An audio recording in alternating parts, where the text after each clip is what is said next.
Batal tak puasa ketika melakukan perbuatan membatal, kita tidak sedar perkara yang kita buat sebenarnya membatalkan puasa. Baik. Kita sedar kita puasa, kita buat benda yang membatal dengan sengaja, batal. Yang tak batal, kita buat perkara yang membatal, tapi kita terlupa yang kita ni puasa, baru tak batal. Faham lagi? Contoh makan ubat. Okey, dia biasa makan ubat pukul 8 pagi. Kebiasaannya dia akan makan ubat pada bulan puasa ketika sahur. Bulan puasa dia akan makan masa sahur. Tapi hari pertama Ramadan dia terlupa makan masa sahur.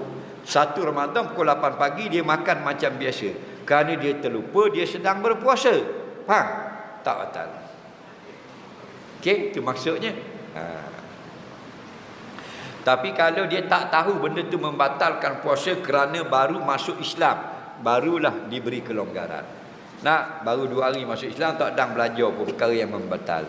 Faham?